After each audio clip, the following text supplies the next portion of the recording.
On en sait aujourd'hui un peu plus sur l'astéroïde interstellaire 1I Oumuamua qui nous a rendu visite à l'automne dernier. Des astronomes ont découvert qu'il tourne sur lui-même d'une manière très différente des petits corps de notre système solaire, de façon très chaotique.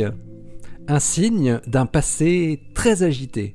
Ça se passe là-haut, par Eric Simon. Wesley Fraser de Queen's University à Belfast et son équipe ont analysé les observations de l'astéroïde mystérieux sur une longue durée tant que sa lumière, réfléchie par le Soleil, était encore détectable. L'évolution de sa luminosité indique qu'il possède une rotation très anormale, montrant un mouvement désordonné.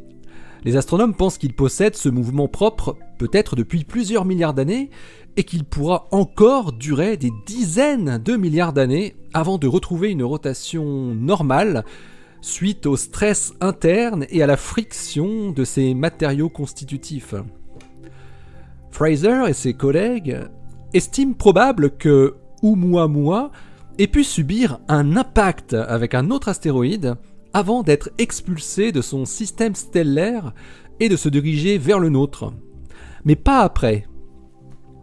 Pour en arriver à cette conclusion, les astronomes ont étudié comment varier la couleur de l'astéroïde, à la forme oblongue, en fonction du temps.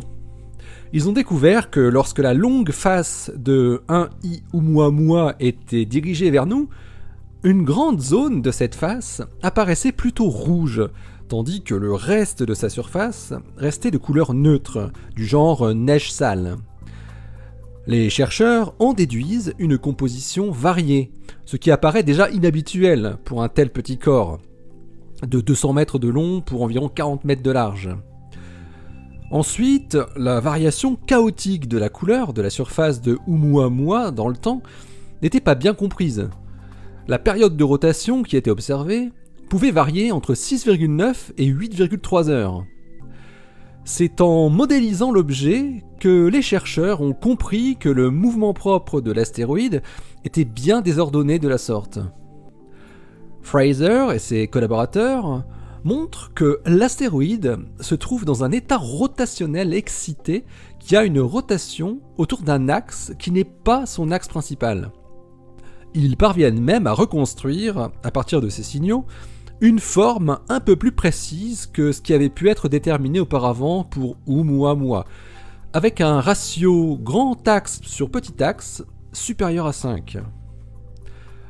Le fait que les astronomes pensent qu'il a subi une collision dans son système stellaire d'origine et non pas au cours de son voyage, vient du calcul qu'ils ont effectué de la probabilité qu'une telle collision ait lieu, compte tenu de sa taille, de la densité interstellaire d'astéroïdes de son genre et de sa vitesse.